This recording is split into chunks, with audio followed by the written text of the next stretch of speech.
हिमाचल के पहाड़ों में बसे देवगढ़ नामक गांव में भयंकर सर्दी और बारिश का मौसम था।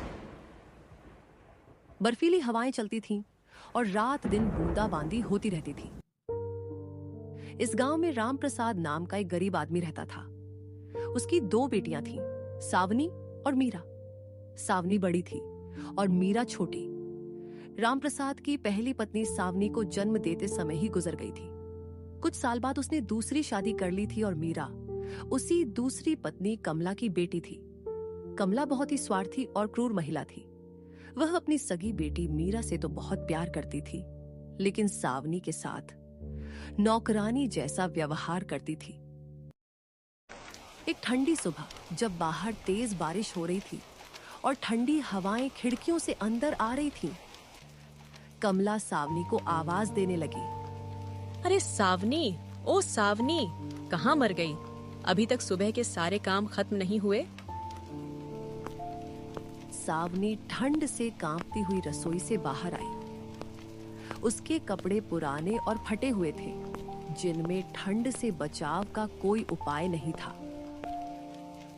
जी माँ, बर्तन तो धो दिए हैं, बस अब आंगन में झाड़ू लगानी बाकी है। लेकिन बाहर इतनी तेज बारिश हो रही है कि... अरे चुप रह, बारिश का बहाना मत बना। तुझे तो काम से काम है। भीग जाएगी तो क्या हो जाएगा? जल्दी से बाहर जाकर आंगन साफ कर। और हाँ, कुएं से पानी भी भर कर ला। घर में पानी की बाल्टी खाली पड़ी है। सावनी की आंखों में आंसू आ गए, लेकिन वह कुछ बोल नहीं पाई। इतनी ठंड में, इतनी तेज बारिश में बाहर जाना, लेकिन उसके पास कोई चारा नहीं था। जी माँ, अभी जाती हूँ। सावनी धीरे धीरे बाहर निकली। बारिश की तेज बूंदें उसके शरीर पर गिर रही थी और ठंडी हवा उसे भीतर तक ठंडा कर रही थी। उसके दांत किटकिटा रहे थे, लेकिन फिर भी वह काम करती रही। इधर घर के अंदर कमला अपनी बेटी मीरा को गर्म शॉल ओढ़ा रही थी और उसके लिए गर्म दूध तैयार कर रही थी। मीरा बेटी, ये गर्म दूध पी लो। बाहर कितनी ठंड है, कहीं तुम्हें सर्दी जुकाम ना हो जाए। मीरा अपनी माँ की गोद में बैठकर आराम से दूध पी रही थी। वह खिड़की से बाहर देखती है, जहां सावनी ठंड में कांपती हुई काम कर रही थी। माँ, सावनी दीदी को भी तो ठंड लग रही होगी, उन्हें भी गर्म दूध दे दो ना। कमला ने तुरंत मीरा को डांट दिया। अरे चुप रह, उसके लिए इतना महंगा दूध बर्बाद करने की क्या जरूरत है? वो तो काम करने के लिए ही है। उसे ठंड की क्या परवाह, और तू उसकी चिंता मत कर, अपना दूध पी। मीरा चुप हो गई। वह अपनी माँ से डरती थी और उसकी बातों का विरोध नहीं कर सकती थी। हालांकि उसके मन में सावनी के लिए थोड़ी सहानुभूति थी, लेकिन वह अपनी माँ के डर से कुछ नहीं कह पाती थी। कुछ देर बाद सावनी भीगी हुई और ठंड से कांपती हुई अंदर आई।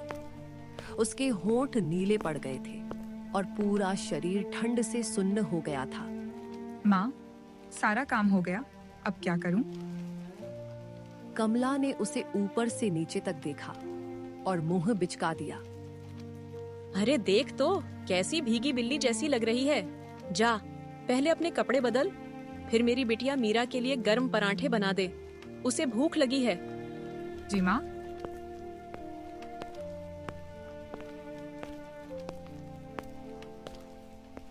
सावनी अपने छोटे से कोने में गई जहां उसका बिस्तर था। वहां एक फटी हुई चादर और एक पुराना कंबल था, जो ठंड से बचाव के लिए बिल्कुल भी काफी नहीं था। उसने अपने गीले कपड़े उतारे और दूसरे कपड़े पहने, जो उतने ही पुराने और फटे हुए थे। फिर वह रसोई में गई और मीरा के लिए पराठे बनाने लगी। आग की गर्मी से उसे थोड़ी राहत मिली। जल्दी ही सुगंधित पराठे तैयार हो गए।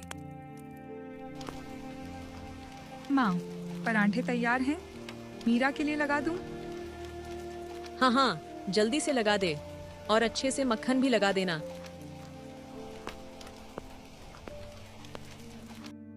सावनी ने प्यार से पराठे की थाली सजाई।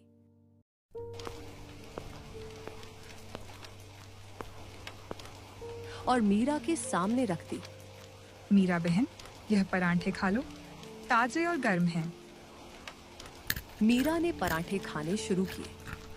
वे बहुत स्वादिष्ट थे। खाते खाते उसने अपनी माँ से पूछा, माँ, सावनी दीदी ने तो अभी तक कुछ नहीं खाया, उन्हें भी पराठे दे दो ना। कमला ने गुस्से से जवाब दिया, अरे उसके लिए कल की बची हुई रोटियां हैं, वही खा लेगी। इतने अच्छे पराठे उसके लिए नहीं हैं। और तू उसकी फिक्र मत कर, अपना खाना खा। सावनी ने यह सब सुना, लेकिन कुछ नहीं बोली।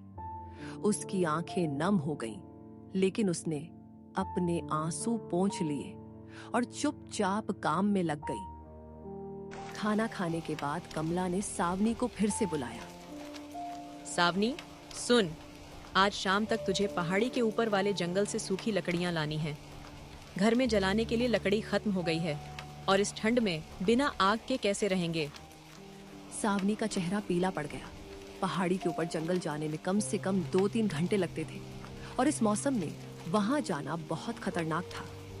बर्फ गिर रही थी, रास्ते फिसलन भरे थे और जंगली जानवरों का भी खतरा था। लेकिन माँ, बाहर इतनी तेज बारिश और ठंड है, रास्ते भी बहुत खतरनाक हैं। क्या कल नहीं जा सकती? कमला का चेहरा गुस्से से लाल हो गया। अरे, तू हमें सिखाएगी क्या करना है? तुझे जाना है तो जा, नहीं तो आज शाम को तेरे हिस्से का खाना नहीं मिलेगा, समझी? सावनी के पास कोई विकल्प नहीं था। वह धीरे से बोली, जी माँ, मैं चली जाती हूँ। उसने एक पुरानी शॉल ओढ़ी और लकड़ी का गट्ठर उठाने के लिए रस्सी ली।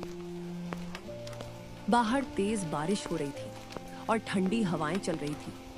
रास्ते में कीचड़ था और हर कदम पर फिसलने का खतरा था। सावनी धीरे धीरे पहाड़ी की ओर चल पड़ी। रास्ता बहुत कठिन था। कई बार वह फिसली, कई बार गिरी, लेकिन फिर भी वह आगे बढ़ती रही। उसके कपड़े पूरी तरह भीग गए थे और ठंड से उसका पूरा शरीर सुन्न हो गया था। करीब 2 घंटे की मशक्कत के बाद वह जंगल में पहुंची। वहां उसने सूखी लकड़ियां इकट्ठा करनी शुरू की। उसके हाथ ठंड से अकड़ गए थे, लेकिन फिर भी वह काम करती रही। जब उसने पर्याप्त लकड़ियां इकट्ठा कर ली, तो उसने उन्हें रस्सी से बांधा और अपनी पीठ पर लाद लिया। गट्ठर बहुत भारी था, लेकिन उसे घर वापस ले जाना था। वापसी का रास्ता और भी कठिन था। भारी गट्ठर के साथ फिसलन भरे रास्ते पर चलना बहुत मुश्किल था। कई बार वह गिर पड़ी, लेकिन हर बार फिर से उठी और आगे बढ़ी। शाम होते होते वह घर पहुंची। उसकी हालत बहुत खराब थी। पूरा शरीर कीचड़ से सना हुआ था, कपड़े फटे हुए थे और चेहरे पर खरोंचें आ गई थीं। माँ, लकड़ियाँ ले आई हूँ। कमला ने लकड़ियों को देखा और मुंह बना दिया। बस इतनी सी? पूरे दिन क्या करती रही वहाँ? खैर, जो है सो है। अब जाकर नहा धो ले और फिर रात का खाना बना दे।